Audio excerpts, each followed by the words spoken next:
Ile kuishi akatokea tena askari mwingine. Anasema kwa marafiki zangu, "Mnitongoze huyo dada, ninampenda hakuna mfano." Ana wake hawa wawili, sasa nitongoze na mimi niwe watatu. Mimi nikajikatalia. Akaniambia, "Mimi bwana, unavyoniona hivi sina tatizo, kwetu tuna mali nyingi, tuna ng'ombe." Nikasema, "Kaka, mimi nina mume wangu. Usibabaike na hilo libwana la Afrika. Na kama kweli lina mke huko, kwa nini likuache wewe huko? Huko kote kwa lishaoa bwana na familia zake. Mimi nitaishi na wewe vizuri." Sijui kikaenda naongea nikakata. Siku nyingine likaanza kuniwinda njiani. Kweli baba toko, lilinifukuza, hakuna mfano. Nilikimbia na yeye.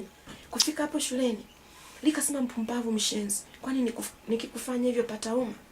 Anitamkia hivyo Goodman. "Mpumbavu mshenzi." Akachukiana hata na wenzangu. "Na nyinyi wajinga kweli. Nimewaambia mnitongoze huyu dada. Mmeshindwa." Hata mzee mmoja ulikuwa na mhoji siku ile. Wakamchukiana, akaanza kuniwinda sasa anifukuzishe kazi. Kila siku nilikuwa na kawaida. Mtoto si yuko shule, nabeba maji kilita 10. Nikifika hapa naenda kuoga bafuni.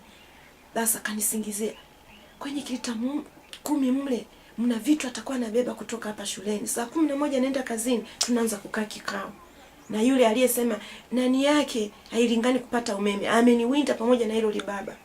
Unaona, ndio maana alikutamkia hivyo. Lakini ule umeme ni haki ya kila moja, si ngazi ya chini, si wa juu, wote wanapewa sawa. Hakuna mwenye kusema ana nani kubwa. Labda walimu nao wale wanapendelewa nyumba kubwa tu. Unaona batoko. Sio kweli alichokutamkia.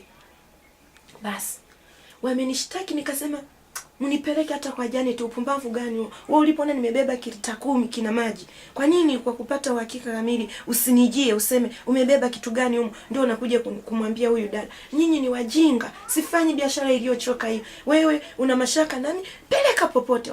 Wakashindwa ile kesi, nimewajibu pumba tu kwenye kichumba chao mle. Sijui walitaka kunifanya nini. Nikarudi zangu kazini, nikasema napoteza muda wangu. Wamenishindwa kwa hapo, lile libaba likahamishwa hata kazi. Anaitwa nani lile baba? Linaitwa Mr. Bosco Waya. Unaona? Likahamishwa hata kulinda hapo shuleni. Kisa linanitaka mimi mume hayupo. Haya, tumeendelea kuishi, nikafikiri hii vita imeisha. Lakini bado ikaendelea na mtu mwingine ndio alinijiaga hapa siku si nyingi sasa. Yeye mfanya kazi. Ana mke lakini hajalizika na yule mke. Akiniona tu mimi siku moja nimevaa vizuri siku ya sherehe, hakuwa na amani kabisa na ile sherehe, ameinama hivi masaa yote, mimi sijui kinachoendelea duniani. Kumbe ameinama na nitazama mimi tu Goodman. Kesho yake wakaniambia wenzangu, "Amesema na atakuwinda mpaka akisha amekufanyia kitu." Anaitwa nani yule? Wala sita nafanya tu iwe nani tujue. Mimi sina mtu, sina watu wengi, sina haja na mtu. Anaitwa Moyeri. Hata pale alikuwepo tena, ulimtania ukasema ulimtafuta. Nilicheka mimi. Ulimtafuta nini ukaona umemshindwa? Basi wenzangu wanajua yote. Ndio maana nilenyeza, ni dada mzuri sana, ni dada mzuri. Lilishindwa kweli. Akaendelea kuniwi. Siku hiyo sasa nitafanya juu chini huyu dada mpaka nimpate. Siku moja akaanza kunitania.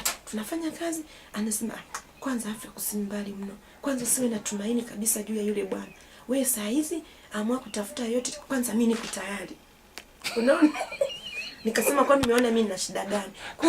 Kula nile nishibe mimi, alafu bado useme nina njaa. Mimi hapa nimeshiba bwana. Na nimelizika naye. Kabisa, wala sihitaji msaada wa mtu mwingine." Akasema, "Mimi sina tatizo wala hata sina virusi. Kama una mashanga twende tukapime." Sijui kikaenda. Nikasema, "Sitaki hiyo program tulioianzisha hiyo." Nikafikiri ameisha. Siku zinazofuata, "Unahitaji nikusaidie?" Nikasema, "Niko kazini na ningekuwa nahitaji misaada ya watu, ningekuwa najiuza kama naona ni biashara. Nifanye hiyo tu. Kazi nisifanye. Lakini sitaki kuishi maisha ya nimetoka kwenye ukoo ulioharibika huko. Saa hizi na uendea mji wa Sayuni." Hai, siku si nyingi akaja sasa hapa. Kongo sio kawaida yake Goodman. Nikafikia na shida kwa sababu huwa haji. Karibu akanikuta nakula, tena nilikuwa nakula wali wa njegere hapa. Akakaa hapa sandi, nimeweka na moto hapa. Nikampakulia chakula kala. Baadaye tunakoelekea katika mazungumzo, yuko, "Afu wewe nikwambie kitu. Mwanao toko yule ni mkubwa sasa. Itakumtafutia mwingine." Nikasema, "Sawa, ukifika wakati wa bwana nitamtafuta mwingine tena na mume wangu." Sio mtu mwingine awaye yote. Sasa usijisifu sana kusema una mme, kwa sababu hujui anaishi maisha ya namna gani. Alafu wewe ulisemaga unaenda wakati ule ulimwambia hata mchungaji kwamba unataka kwenda huko. Kwani ilikuwa kuaja na ni hoji sasa? Na yeye anajua yote haya. Siku moja alikuja mchungaji hapa. Alipokuja akawa amekuja naye. Sasa mchungaji aanza kunihoji. Nikamweleza ukweli, ni sawa, ninategemea kwenda huko. Lakini sio kwamba ni lini, wakati wote ule naweza kwenda huko. Nikampa zile barua zako asome. Akasema hazina signature chini. Kwa sababu yeye amesafiri mara kwa mara, na ndio nilipenda nimuulize yeye. Akasema hazitakubalika huko tunakokwenda ubalozi wa Afrika Kusini kuomba visa. Ndio nikaamua kuacha, na yeye akawa ameshapata picha hiyo.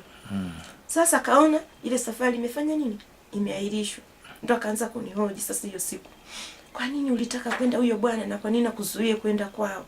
Yeye mwenyewe haji, na kwa nini nakuzuia kwenda? Lazima kama una akili zako timamu. Ufikirie kitu kama hicho. Kwa unababaika nini kwa jinsi ulivyo tu hivyo? Unababaika nini na huyo bwana aliyeko huko? Piga mahesabu miaka mingapi tunakuona huko tu hapa. Badili uamuzi. Kama mimi naweza kukutunza kabisa. Alafu mtoto wako kwa jinsi alivyo amesoma. Alafu ukipata mdogo wake, tuko na uwezo wa kutunza mtoto wapi? Nikaanza kwa atunze mtoto lake. Kwa hiyo niliwaza hivi, ina maana sasa nikubaliane naye kwa sababu nina shida, yani ni sasa atunze mtoto wa yeye. Anataka mtoto amenyanya atunze mtoto wake. Kwa sababu amesoma toko, anajua akinipa mimba leo na sasa yuko alikuwa tayari hata kumwacha mke wake. Unaona? Akajieleza kweli, ni kama vile anatuma barua ya maombi kwangu nimsaidie kazi. Akajieleza. Nikasema sawa, kwa hiyo ulikuwa unanishauri vipi katika hili? Achana na hilo, achana na huyo bwana. Tafuta mume mwingine, kwa sababu hivi ana akili timamu kweli. Nikasema akili anayo. Mume wangu mimi ndio ninayemfahamu kuliko ambavyo wewe unaweza kumfahamu. Ninajua kwamba anakutana na kitu gani huko Afrika Kusini. Wewe kama una uchungu, basi niombee kwa Mungu. Mbona wenzao nikiwahusisha wengi wanaingia kuniombea? Kwa nini wewe unanipa ushauri wa jinsi? Mimi siko tayari kabisa kuachana na Goodman. Ninampenda kweli. Alafu unavyoniambia nitafute mabwana wengine, sio fani yangu mimi hiyo. Najua sio fani yako. Lakini sasa unapoteza amesema kadiri ya unavyoishi unapoteza muda wa kuzaa watoto. Yaani muda wako unakwisha. Unapotaka sasa kupata watoto, muda wako tule tumeisha. Mmeshapoteza kitu hapa katikati kwa sababu ya kumsubiri huyo bwana. Naye bwana, kwani hawezi kuja hata kwa mwaka mara moja? Nikamwambia, kwani wewe hujalalana na mke leo? Mbona unaonekana kama una njaa sana na nini? Sio hivyo. Lakini kiwango cha kuzaa saa hizi wewe kinakwisha. Huu ndio muda wako sasa, ongezaa. Nikasema sawa, unaongea sawa, lakini kumbuka Rebeka alizaa akiwa na miaka mingapi? Alikuwa amekoma hata katika desturi za wanawake, lakini alikuja kuzaa. Tukaingia sasa kwenye Bible. Sara. Sara, unaona? Lakini alikuja kuzaa. Na mimi Mungu akitaka hata nikiwa kikongwe niko hivi natembea nitazaa tu, kwa sababu mwenzio hili nataka nikwambie ni pito langu ambalo Mungu ameniruhusu nipitie. Ameniambia kikombe hiki nataka fulani ukinywe, nikikwepe. Tunahojiana hapa. Kwa hiyo nikikatai kwamba Mungu mimi hicho kikombe hapana. Sasa akinywe nani? Na kunywa kama Mungu alivyotaka nikinywe hicho kikombe. Bwana Yesu alikinywa kikombe chake. Na mimi nakunywa. Wewe kama unajisikia uchungu, chukua mzigo hata siku 2-3. Funga na kuomba niombe mbele za Mungu. Akasema, sawa, lakini uelewe kabisa muda wako wa kuzaa ndio huu. Sasa hizo utakiwa na watoto hata 3. Nikasema, okay, unavyosema ni point kabisa, lakini ndio hivyo, mwanzo kikombe hiki nitakinywa mpaka mwisho. Kama Mungu amewahi kumwacha mwenye haki wake, basi mimi nitakuwa wa kwanza kuachwa duniani. Lakini ninavyojua Mungu hajawahi kumwacha mwenye haki wake. Saa ikifika ya Bwana, iwe ni mimi kwenda, iwe ni mume wangu kuja, nitaondoka, kwa sababu ile saa haina mjadala. Ikifika wakati wa Bwana hauna mjadala, nacheka kwenye kocha hapo. Akasema sawa, nashukuru. Akamaliza kile chakula. Nikasema, kwani eti shida yako ilikuwa nini? Dada, si nikuja tu kuongea. Nikasema, sasa nataka nikwambie, sitaki tena unijie peke yako. Siku nyingine sipendi kabisa, na wala sitakufungulia mlango. Uje mkiwa na mke wako. Na hayo unayozungumza, tunazungumza na mke wako yupo. Sipendi kabisa fulani kunijia hapa peke yako, kuja na mke wako au rafiki yoyote yule, mje wote. Kiasi kwamba nikata na mlango nimeliacha wazi. Sipendi tufunge hivi asija kanifanya kitu chochote kibaya kwa Aya, wakati tuko katika mazungumzo na wewe ndo kanipigia simu. Nikasema bwana punguza na hilo sauti lako. I say. Ana hapo jana tuliongelea kwa nani? Ule juu ya kitu fulani tukumalizia tulikuwa wapi na ile? Tulikuwa tuongelea nini? Ulinieleza? Tulimaliza. Lakini mimi nilikata nikasema hebu twende tuka nani? Haya taendelea basi kwa nani? Sasa tu wende tukachushuruki. Lakini zaidi ya yule mtu kunifukuza njiani kulikuwa giza. Sasa ni yule uliyomtaja kwanza yule. Yule alikuwa serious baba toko, alikuwa hata na macho yamekuwa mekundu. Sasa mbona ukwenda polisi? Sitaki. Kwenda polisi utamfukuzisha kazi bwana. Na baada anafanya kazi au alijiondolee? Anafanya kazi kampuni hii ila wamemhamisha Halindi kwetu. Yaani yule baba hapana hizi. Akili yake alikuwa anatumia command yani kama amri. Anawaambia hata watu mnitongozee huyu dada jamani. Anagombana na watu. Wanamwambia yeye ni mke wa mtu bwana, hatuwezi kufanya hizo kazi. Kwani wewe sio na mdomo, ongea naye mwenyewe. Nimekushinda. Litafungwa lile tuligejea tabia hizo. Umeshindwa basi ndio amekukataa kwa sababu ni mke wa mtu. Limme gani liko huko limekaa huko sijui na nini, mwanamke mzuri yuko huko. Hapana bwana, mimi huyu kama niko hapa lazima nitaweza tu. Lazima nitafanikiwa. Likiona siku hiyo limenikaribia kama jana, linajinyenyekeza linaongea. Bado lipo tu. Lipo, linaongea kwa upole linanibembeleza. Linaokopa kwamba anaweza kaambia mume wake South Africa. Kuna yule mtu moyo unapenda. Kuna yule mtu upende hata kukutana naye njiani kabisa. Alivyo tu upendi. Akikuongelesha na kitu naona hata kichefuchefu. Basi ndio mimi ilikuwa roho yangu imemkaa hivyo wako. Basi hicho kitu alichompa mume ni kikubwa. Sasa siku hiyo sili na kawaida au narudi siku zingine niko peke yangu. Narudi sha. Likanimulika na tochi hivi. Nikaona ndio mwenyewe. Linakaza miguu na mimi naanza kuchanganya miguu na naongeza tu. Nikaona badala simama. Nikaanza mbio, likaanza nalo na kompatili ninakimbia moyo umenijaa hivi. Nikaona nimeshakata kona naingia kule shuleni. Roho yangu ilimshukuru Mungu. Likaanza sasa kunifokea mbele ya wenzangu. Jinga mkubwa hapo mbavu. Kwani ningekufanya hivyo panauma? Panauma nakuuliza. Wanasema wale wanawake wengine. Wanalishangaa lilikuwa ni jitu ambalo linatumia kama mamlaka hivi. Au limevuta bangi. Mdogo ni mtu mkubwa. Acha wewe. Na watu wafanyakazi wenzao wanaliogopa kutokana na kauli sijui. Yaani lilivyo sijui linajivuna kitu gani. Hata yule babu alikosana. Alikuwepo na mzee mkini pale. Tunafanya na mzee wa busara ni kama alisemaje yule mzee? Sasa kama mmeshindwa mwenyewe basi bwana, tukutongozee sisi na nini? Wakaanza kukaripiana bwana. Kama mmeshindwa mwenyewe sasa ndio linanitukana mimi. Jinga linanifyonya. Kwani panauma? Umekimbia nini kule sasa? Wewe uliyaona. Tena huyu mtu ana aibu. Kwa yale maneno anaweza kafungwa. Alikuwa anajaribu kurape, anaweza kaingia jela. Alikuwa mpumbavu kweli. Alikuwa tayari kuingia jela yule baba. Alikuwa tayari nikwambie Goodman. Lakini siku si nyingi nikamwomba Mungu nisaidie. Vyovyote vile wawe fanya kitu chochote tu kuhusu yule baba. Nikashangaa amehamishwa Halindi tena BBT. Wewe fikiria limelinda zaidi ya miaka 3 hapo. Wakati wenzake wanalinda mwaka mmoja, wanabadilishwa wanakuja mwingine. Lenyewe limekaa nasikia lilikuwa hata na madawa. Limezindika hiyo sehemu kwamba lisitoke mapema. Kweli katutawala kweli. Likajitawala kweli. Linapenda yote linalompenda mbele yake linaona huyu atanifaa. Linaamua kutumia komandi tu sasa. Limekunyenyekea limeshindwa, linaanza kukufokea tu sasa. Limeshindwa, linaanza kukuinda nje. Yuko hawezi kunishinda yule mtoto. Mama yangu mzazi anaapa hata kwa hapa. Hawezi kunishinda. Ndio siku hiyo amenitegea huku mimi sijui, nafikiri wamekaa huku juu analinda. Kumbe ndio yuko njiani ananivizia huko. Na sasa alihamishia sehemu gani BBT? Yuko hapo Mfindi Club. Nasikia kuna siku moja umeenda kule wanakocheza watoto michezo na majengo ya. Analinda pale sasa. Hayuko mbali sana. Labda ndio rafiki yangu nilimkona maana kuna mlinzi pale alitusaidia. Kwani huru sio alisema kwengu sio jina lake nani? Basi tumwache. Analinda usiku tu, mchana palinda. Yeah. Asante sana. Ndio hivi yani. Msindikize mwenzangu tena tukashughulikia mambo ya mengine. Asante. Kilima kiko wapi? Kilima iko kanda za huko juu mbali na hapa. Mbali. Kabla sijapata hapa nilikuwa nafanya kazi kilima. Nimefanya kiwandani kilima kusaga chai. Baadaye mkataba wangu kaisha, nikaenda kumuomba meneja. Meneja yeye, naomba nisaidie tena kazi, mimi na mtoto. Ndio. Na wazazi wangu wangenihitaji msaada wangu na wadogo zangu wanasoma. Ndio. Yule meneja akasema kakae wiki hizi 2 wataona watu kama nimekupendelea wewe. Nikasema sawa. Na kwa vile yule meneja tulikuwa tunafahamiana. Nimekaa wiki hizo 2 nikarudi kazini. Akasema sasa mimi sina mtu wa kunipikia nyumbani. Mpishi wangu amepatwa na matatizo, mama yake anaumwa, kwa hiyo ameenda kuuguza. Unaonaje basi ukaja kunisaidia shughuli za pale nyumbani?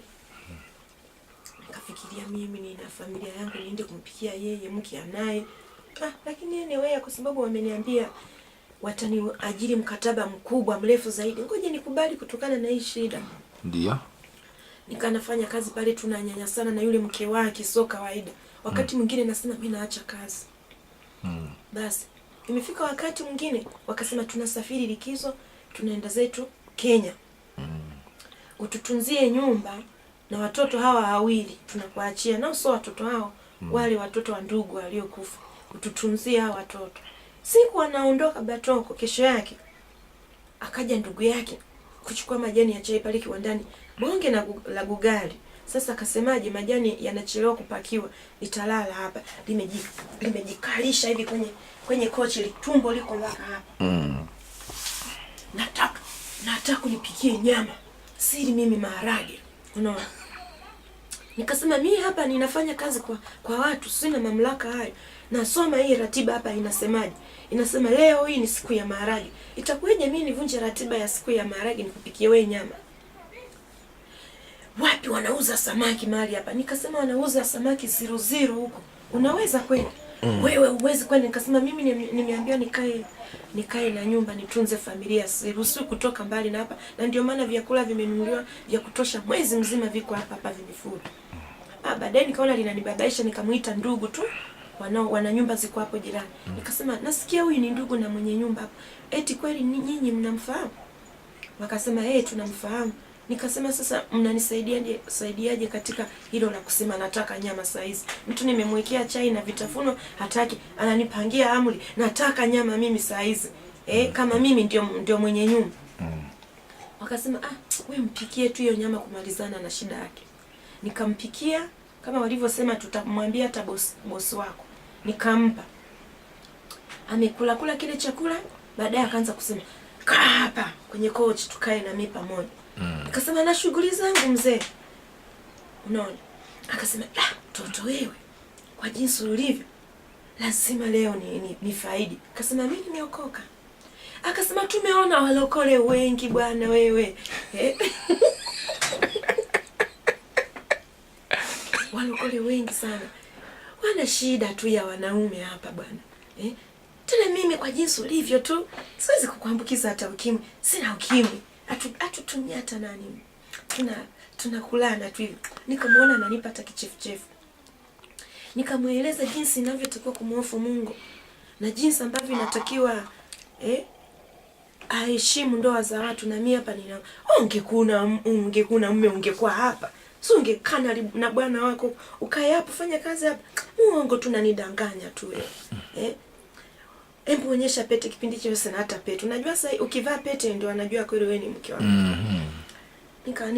Nikamshiti tu. Jioni tena naandaa chakula.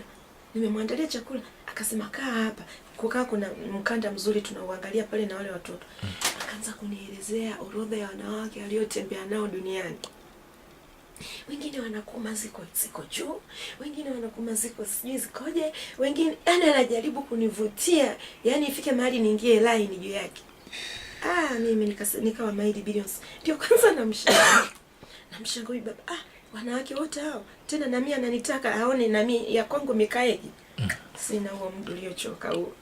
Haya baba, mimi nakuaga tunaondoka. Hivi ndio kweli unaniacha hivi? Hilo linainuka linaanza kunifuatia. Nilikimbia. Bamiza mlango ule ufunguo nikauchomoa nikamfungia kwa nje. hata watoto sijawalaza huko. Nikawa sasa naogopa hata kukaaga tu nyumba hiyo pamoja, naogopa ikifika muda bado linalala, nitapika shasha napanga mezani huyo na wapa wale watoto naondoka. Baka amekaa siku ya kwanza, ya pili, ya tatu ananiwinda hivyo. Yuko wapi yule dada yule? Nimeshaandaa vinywaji mimi, nimeshaondoka. Basi siku hizi 3 akaanza kuharisha. Akaanza kuharisha yule baba. Ananiuliza wapi chemist nikatafute dawa. Nikasema ni huko juu 00. Ni ule ule. Ni ule ule, bila shaka ni ule ule. Nikasema ni ule ule, ugonjwa gani? Namuuliza sasa, hello, naogopa. Ati akaniambia eti nataka kuongea akaniambia hii ni amiba hii. Mimi amiba sifahamu ni ugonjwa gani, amiba ni ugonjwa gani sifahamu. Ananiambia hii ni amiba hii. Chooni kumechafuka, akienda kule chooni anakaa karibu saa nzima. Anaharisha huko. Nikaenda ndani, mshukuru Mungu, mimi nikasema Mungu, laiti nilikuwa ndio nimefanya naye mapenzi naye, na mimi saizi mdomoni mwangu mngekuwa mnanoga damu. Angalia sasa, nimesema ni ule ule.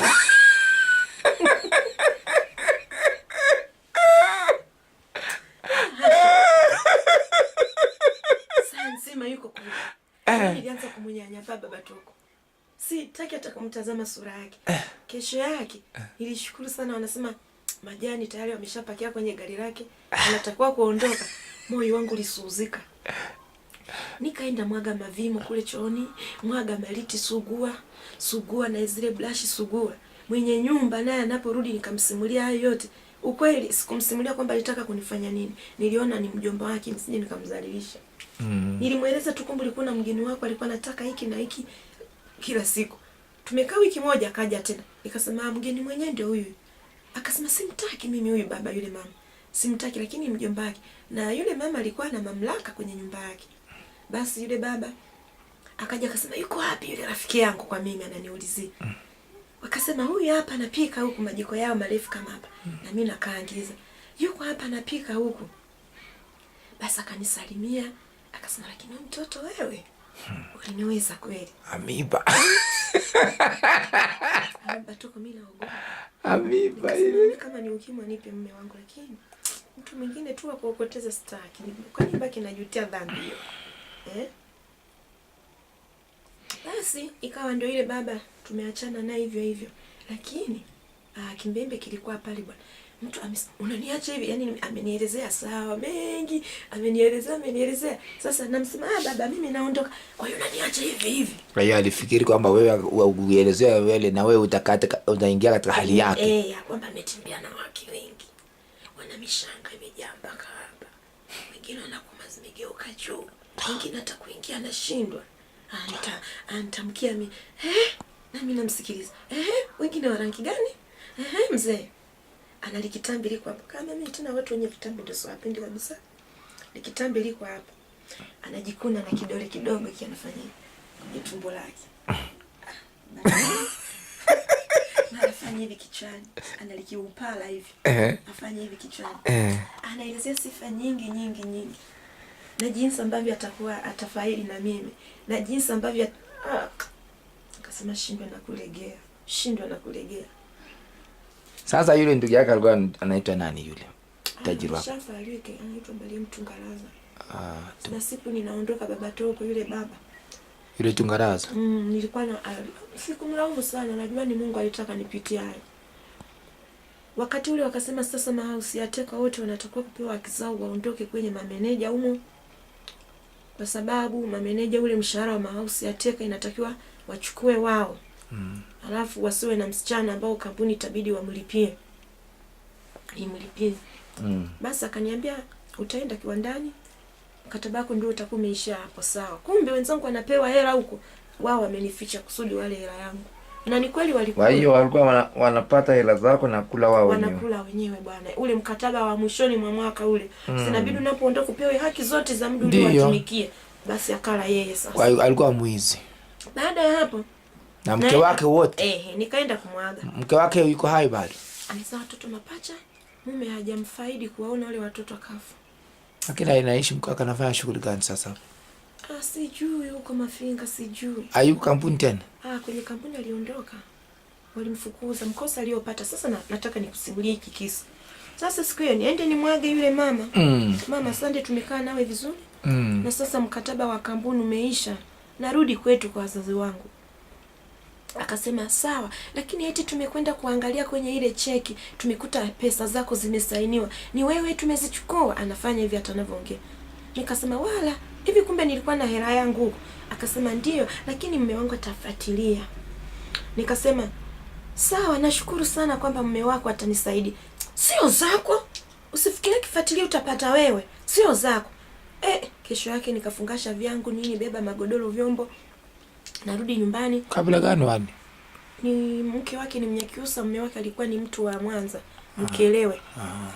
Nikaenda head office, nikasema nimekuja kufuata hela yangu ya miaka yote niliyoitumikia kampuni. Wakasema kalete kibali kutoka kwa bosi wako. Nikarudi tena Kilima. Hodi manager, nimekuja kuchukua barua na mkataba kwa sababu muda mrefu nimewatumikia na nimeambiwa nichukue barua kutoka kwenu nikachukue pesa yangu. Mume wake alikalipia, alitamani hata kunipiga ofisini. Anapiga kelele mbele hata wafanyakazi wadogo haoni aibu. Ile sio hela yako bwana. Wewe uko house ya teka. Wewe ulikuwa mfanyakazi wa kampuni na ndio maana muda wako ulipoisha nimekupeleka kwenye kiwanda huko ukaenda kufanya kazi. Nikasema kwa nini mlinifanya hata check up mkaona damu yangu safi inaniruhusu kufanya kazi ya kupika? Kwa nini mlinichukua damu yangu hapa? Kabla ya kupika kazi tunachukuliwa damu.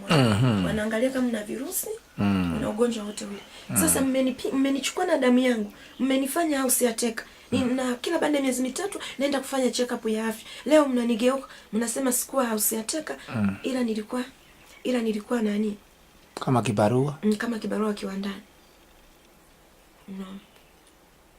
Basi nikakoroma kweli. Nikakoroma, nikaona haina haja, ni vitu vidogo. Yeye ni mtu mkubwa Batoko. Anapata mshahara mkubwa mara 2 au mara 7 zaidi ya kale kaela kangu. Nikasema pote mbali. Nikarudi nikamwambia Chana, mimi nimekataliwa hela. Akasema nitamlima fomu. Kumbe mnafiki mtupu na yeye anasema atamlima fomu. Hawezi kusaidia chochote ila tu unafiki kujua. Aliposema nitamlima fomu alikuwa na maana gani? Nitampa fomu, kwa nini anazuia hela yako? Sasa kwani huyu sasa mnafiki? Sasa yule uliofanya kazi nyumbani kwake, yule mwenye kaka yake, yule mwenye amiba yule, ni huyu sasa anayo mkoa mkali au ni yule anakuwa mkali ni penye nyumba nilipokuwa nafanya kazi.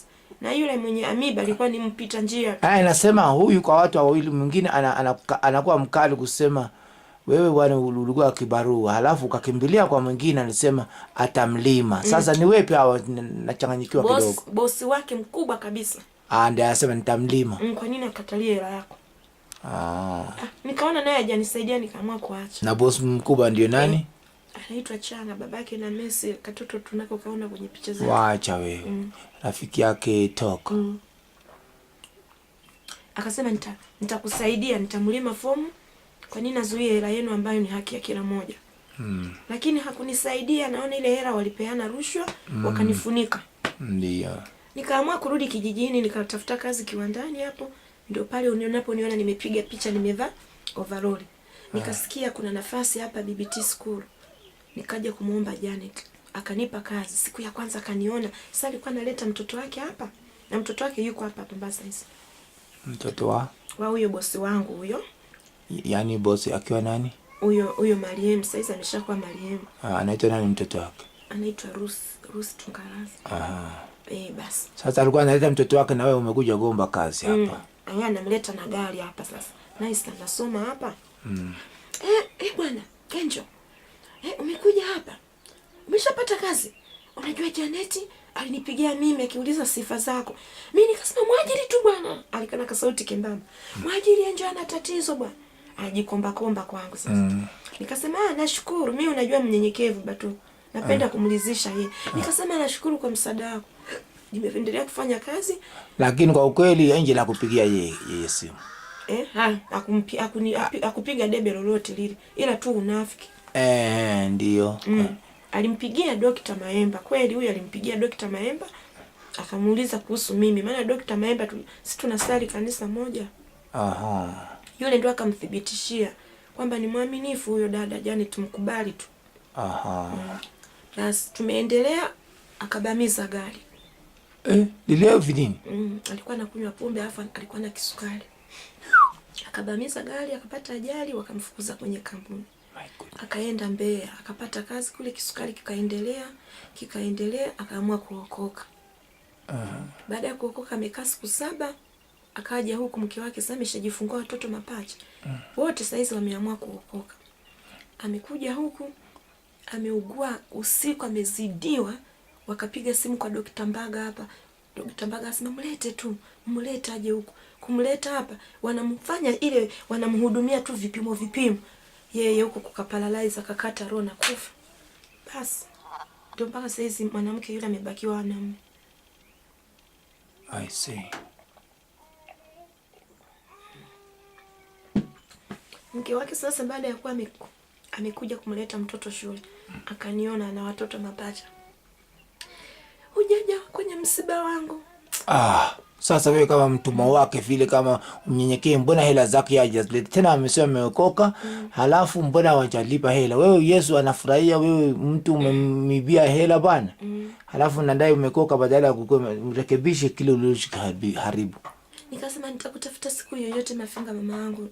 Ni kweli nina deni hilo. Nikuone msiba pia nikupe hongera juu ya watoto hao. Maana yake alikaaga miaka mingi na mume apate watoto. Dakika za mwisho alikuwa wa kwanza wale watoto. Wa pili. Anapata watoto. Mume anakufa. Nilimwonea huruma kusema kweli. Kwa hiyo mpaka saizi yule mama ni mjane. Ni mjane, lakini mtoto anasoma hapa. Nasikia walimwambia chagua, tukupe hela kiinua mgongo cha mume wako tukupe, au tukuache tusomeshe mtoto. Na yeye akasema tusomeshe tu mtoto. Kwa hiyo imemsaidia. Sawa. Kwa hiyo ndio hivyo historia yangu Manyanya. Asante. Katika wakati ambao naishi peke yangu ndio vikwazo zaidi ninavyokutana navyo. Ndio hivyo tu. Hakuna kingine zaidi. Sio ugonjwa wala nini, lakini mtihani mkubwa nilionao ndio huu kwa nyakati hizi za mwisho. Ni hilo tu ndo ninalopambana nalo. Mpaka wanasema Manyanya amwe tu tuishi tu huko Tanzania, kama naona mambo mabaya huko. Kama naona mambo ni mabaya, si tuishi tu huko. Tafute tu uraia huko, jeshi aenda ombe kazi huko. Tuishi Tanzania kama naona yani miaka yote tutaishi mbali hivyo. Nishawishi batoko sasa zingine nitafika mahali nitabakwa. Kuna vitu kama hivyo mtu anakuvizia njiani. Upo tunafanya kazi, shida ulio nayo unafanya kazi kwa mtu, wageni tu wanaokuja kutembea pale wameshaanza kukuwaza mabaya. Anakufukuzia, mnaanza kufukuzana ndani.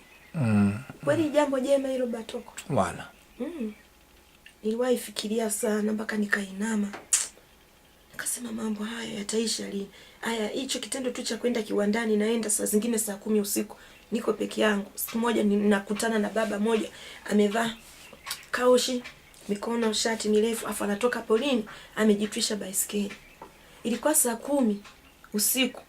Na kutoka pale mlimani na kwenda hapo kiwandani pana umbali. Saa 10 asubuhi yani. Kunapo pambazuka. Anaweza kukufanya chochote kile, alafu ni mtu ambaye mjuani. Sawa. Akakufanya kitu chochote kile batoko kibaya. Na basi tukawa tumepatwa ajali ya jinsi hiyo sasa. Mimi singependa maisha yangu, mtoto wangu ateseke. Ukweli ndio maana batoko na nikuta basi sisi nimejitunza.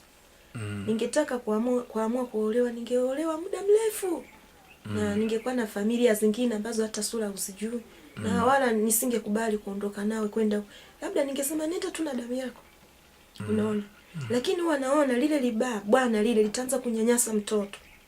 Alafu nikifikiria mtoto mwenyewe akupenda aishi hivyo, baba yake yuko mbali.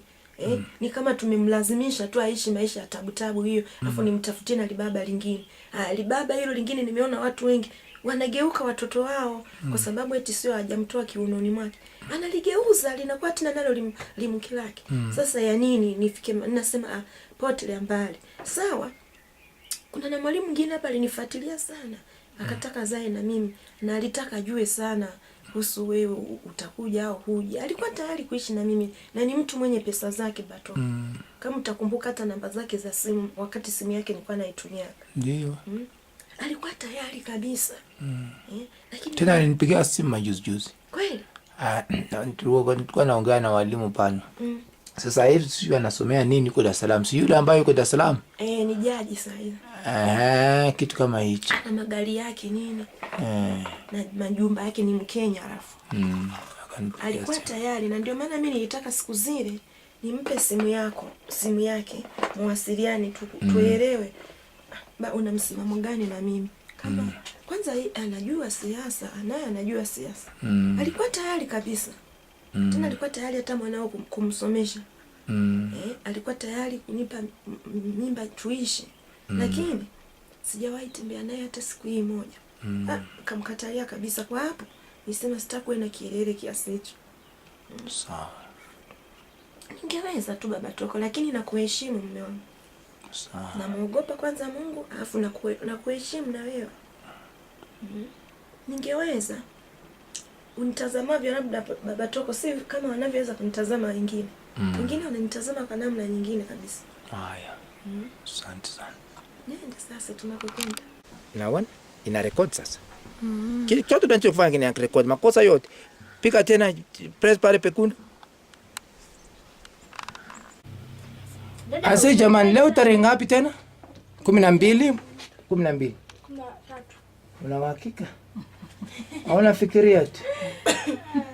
Basi katika hiyo tarehe 12 na 13 mwezi wa 9 mwaka 2009 tuko Lugoda huku, tuko njiani leo mama Toko na mwanaye na baba watu tunakwenda kumuona mzee. Tumepitia hapa pahala, tunamwona mama mmoja dukani hapa atakuja kujitambulisha. Mama kuwa huru. Sasa Toka anataka afanye nani audio au video yake kusudi kwa Afrika Kusini ajue nani. Watoto wanaweza kasahau. Hebu tusalimia haraka kabla mteja hajanunua. Mama nani? Naitwa Mama Soko, mwalimu Lugoda Primary. Niko hapa dukani kwangu nikiuzauza kidogo bidhaa mbalimbali. Asante sana. Sasa mama, tutakupataje nambari yako ya simu tukupigia simu kwa Afrika Kusini? Utatumia 0756000077. Haya, endelea tu baba kununua hapo, tuongee na mama. Kwa huru. Haya, sasa wewe mama na huyo Toko, nasikia na wewe ni mwalimu, uliwahi kuwa mwalimu wake? Yeye ni mama yake, ni kama binti yangu. Asante. Mama yake nimemfundisha. Kwa hiyo ndio maana na Toko yuko jirani na mimi. Tunashukuru sana mama. Nashukuru. Lipo lingine la nyongeza? Lingine la nyongeza alichonifurahisha Toko, aliweza kufaulu vizuri mitihani yake ya taifa mpaka Wizara ya Taifa, tuseme Baraza la Mitihani, Usalama wa Taifa ukawa na wasiwasi labda kulikuwa na kitu kilichokunjama zilizofanyika katika mitihani yake, lakini alivyorudia Usalama wa Taifa ulihakikisha kuwa Toko amefaulu kuliko mwanzo. Tunashukuru sana. Sasa hapa unaye nani hapa mama? Hapa nina binti yangu wa 3 ambaye yuko Chuo Kikuu Dar es Salaam. Anachukua BCom. Kwa hiyo sasa amerudi likizo, ambaye amesoma shule moja pamoja na Toko. Sasa wewe mama Toko akiwa kama matroni wake. Aha, sasa huyu binti yake alikuwa matron yake Toko. Asante sana. Mama, tunashukuru sana, tuko njiani kama tunao vile, lakini nafasi tukipata. Sasa mama, mpaka tukakupitia kukusalimia vile vile tunaomba msaada.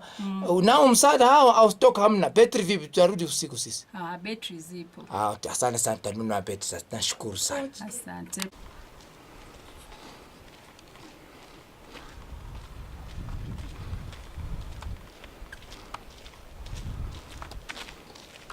Lazima deni lipo la kufa tu. Tu wote tumekaa tunajua siku moja. Kweli. Kweli ni watu wa lazima tulipe. Sasa ni kama ndio kifo, mtu hawezi kuzoea kwa sababu ndivyo kilivyoumbwa kwamba tusizoee kifo. La sivyo tungeishi hovyo kujua hata nikifa kwa kifo ni nini. Sasa lazima tuogope. Tusipoogopa tungekufaga ufi.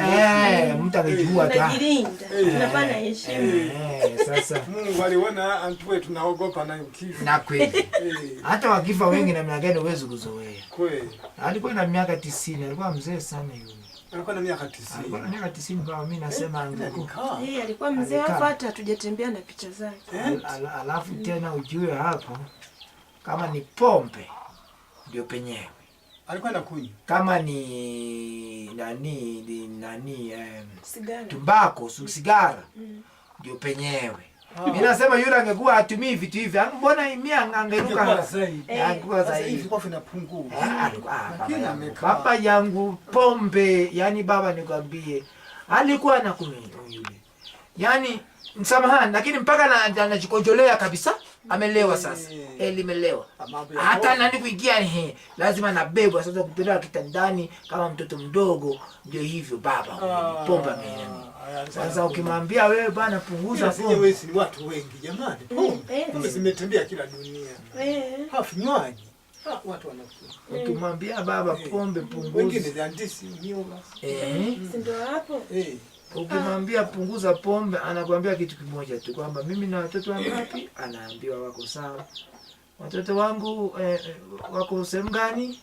Kuko shuleni. Hawa wengine wamemaliza, wengine bado wanasoma chuo. Sasa hawa ambao hawanywi pombe hawa wana watoto wangapi? Mbona watashinda hata kupeleka watoto? Mimi nakunywa pombe lakini watoto wangu wanasoma. Yaani anaringa. Anasema anatimiza tu. Ukimwambia wewe bwana sasa utapoteza hela, anasema mimi nina gari langu. Sasa watu wasio wangapi hawanywi pombe hawana magari. Sasa alikuwa ni mtu wa ajabu sana.